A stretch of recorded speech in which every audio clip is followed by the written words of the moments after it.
Yes, I was talking about the fact that you stood on the altar in Canaan land to declare to the whole world about your wife's virginity. Why? I don't know if you remember, sir. On that day of Bishop Oyedepo's 60th birthday, I was driving into Canaan land.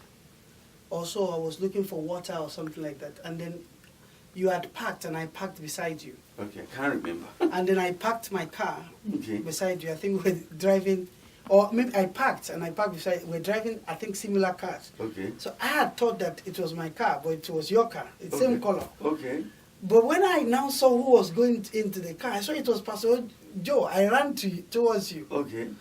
But I greeted you. I tried to introduce myself and stuff like that. And then I realized that when we got to the church also, we sat together. Okay. And all of a sudden, the memory of the process that we went through Okay. flashed back in me, and I was being grateful for sitting beside you, Okay. parking beside you. Okay. And when I was looking at you and looking at Pastor Bishop Oyedepo, it triggered something else. Mm.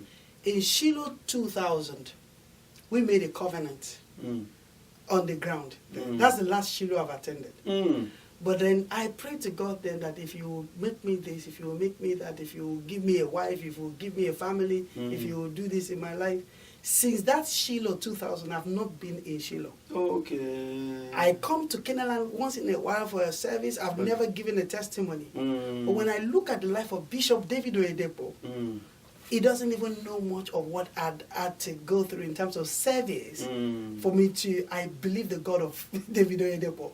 And it was a good opportunity, and I was glad when Daddy assigned that you'll be giving testimony, I should give testimony. A goodwill message. It was a good time for me to appreciate God for answering my prayer on that same altar in 2000. And I look back over the years what God has turned me and my wife into. Our story could only have been God. Yes, I know. Because we had nothing. Yes. There's nothing that is attributed to my family or anything that I could have pointed to except for the services that we have put into the kingdom of God. So that was what took us into greatness. I have served in ministry before Winners all my life. I have played almost every instrument in church, lead choir. I left university to be in Ajib with Winners Chapel planting churches, not on salary. I was part of planting the church, and sometimes people will say to me, you are crazy, you are not being paid as a musician. And I was putting my services in. I would live to the pastors, I would wash their clothes, I would iron their clothes. And sometimes people will say to you, they are using you. Yes. But, and I'm saying this to those who are out there who are probably serving a man of God or a great man of God. Psalm 66 verse 12 said, you cause men to ride over our head. He said, we went through waters and we went through fire. He said, but you have brought us into a wealthy place. I am a testimony of that. That I can tell you that if you are not used, you'll be useless. Hallelujah. The That's best very way powerful. for you to enter into greatness is apprenticeship. Don't come out of your apprenticeship too soon. When it is getting hotter, that is when it's getting sweeter. Glory. It may seem hurt. They might not pay you salary. You may be sleeping on the floor like I did. You may not even be overlooked. You may be lied upon in the same place where you are serving God. They may misunderstand you. And somebody might just tell you, move on. Every time you have to move out of a place of offense, a place of service with offense, it is not God. It is the devil. Today, I am not in Winners Chapel. On Sunday, I was with Bishop, with my wife. I was part of, knowing Reverend Sam from the start. I'm with Reverend Sam today.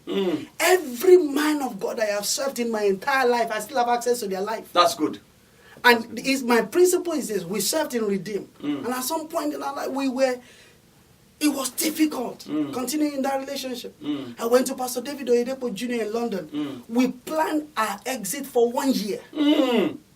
1 year. Okay, tell your pastor this way, present it this way, do this way, wait for this, until Papa gave the date for our ordination. We never left that ministry. Hallelujah. Because I understood that for me, the pathway to my greatness has been service. And that is why even though we are GOs or what have you, we still attribute our life to service. Service. And I'm just encouraging. Because you're faithful in that which is another man's. God has no choice but to give you yours. Yes, sir. If you were not faithful, you were not committed, you were not dedicated to other people's ministries, I don't think God would have given you one. You are seeing results today simply because you were faithful. That's the honest truth. You know, you were faithful. And I want to say to you that this is just the beginning. Amen. You're going to be a global icon. Amen. You know, the icon of evangelism just passed on. Billy Graham just passed on. And today, when I was watching this stuff, I was feeling like crying. Tears were forming in my eyes because of the great impact he has made. Yes. You know, simple message, and that carried a man, you know, over and over for nearly 60-something years. You know, it's awesome. It's awesome. You guys are going to go places in Jesus' name. Amen. Now, Queen, we're trying to run now because of our time. Okay. I know you very well from when you were a little kid. Yes. Can you speak to some of the young people out there, some of the things that you passed through, and some of them may be passing through what you passed through and how God brought you to this level? You know, can you speak a word of encouragement to them? Okay. Hello, everybody out there. Just to say a few things about myself, as my daddy here has said, I should. You might be going through anything. It might be abuse. I went through a lot of abuse. I went through difficult time, and I know what it feels like growing up in this kind of environment, especially in Nigeria and many other places in Africa, in fact, and in India and some other places like that. Growing up as a girl, it could be difficult. It could be really hard.